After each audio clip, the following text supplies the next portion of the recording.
بسم اللہ الرحمن الرحیم۔ اعتکاف جس طرح سے مردوں کے لیے سنت ہے، اسی طرح سے عورتوں کے لیے بھی سنت ہے۔ البتہ مرد کے لیے ضروری ہے کہ وہ مسجد کے اندر اعتکاف کرے۔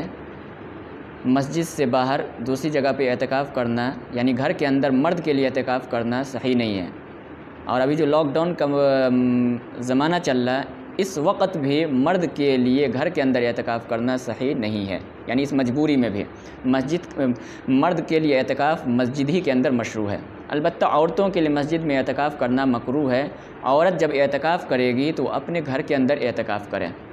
اب گھر کے اندر جہاں پہ اس نے اپنی نماز کے لیے جگہ فکس کر رکھا ہے، اسی جگہ میں اعتکاف کریں۔ اور اگر جگہ فکس نہیں ہے نماز کے لیے، بدل کر کے وہ مختلف جگہوں پہ نماز پڑھتے رہتی ہے، تو پھر کوئی ایک جگہ فکس کر لے اپنے اعتکاف کے لیے، کوئی ایک روم فکس کر لے اپنے اعتکاف کے لیے۔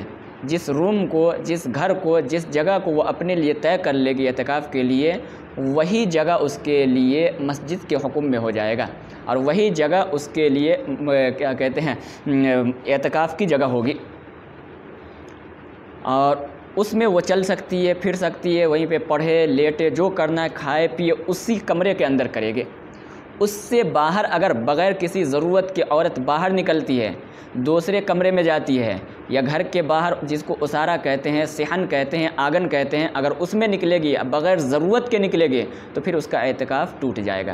پیشاب پخانے کے لیے تو نکل سکتی ہے، اس پہ باضابطہ میں انشاءاللہ دوسرے دن گفتگو کروں گا کہ کون سی ضرورت کے لیے معتکف باہر نکل سکتا ہے، تو اس میں بعد میں گفتگو ہوگی۔ آج عورتوں سے متعلق ہے۔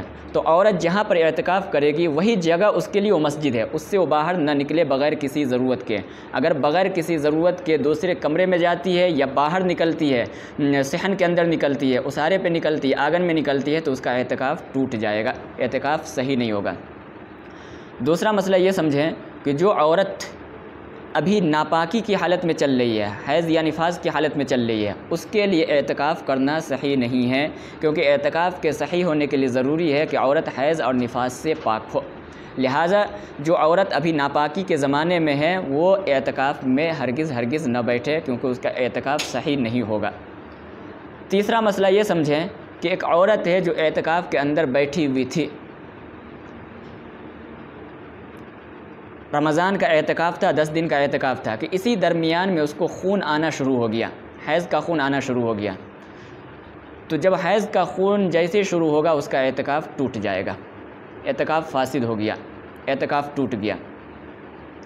بعد میں اس عورت پر ضروری ہے کہ ایک دن کا اعتکاف کرے، پورے 10 دن کا اعتکاف کرنا لازم نہیں ہے، بعد میں رمضان کے بعد ایک دن کا اعتکاف کرنا اس عورت پر ضروری ہے، واجب ہے۔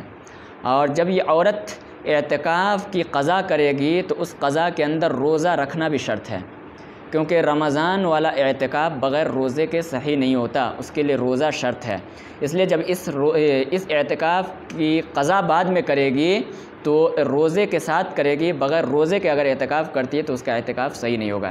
تو یہ مسئلہ اچھی طرح سے یاد رکھیں کہ اگر کوئی عورت اعتکاف کی حالت میں ہو اور اس کو حیض شروع ہو جائے تو پورے 10 دن کے اعتکاف کی قضا نہیں کرے گی، صرف ایک دن کے اعتکاف کی قضا کرے گی، کیونکہ اعتکاف ہر دن یہ مستقل عبادت کی حیثیت رکھتا ہے، یعنی ہر دن کا اعتکاف یہ مستقل عبادت ہے۔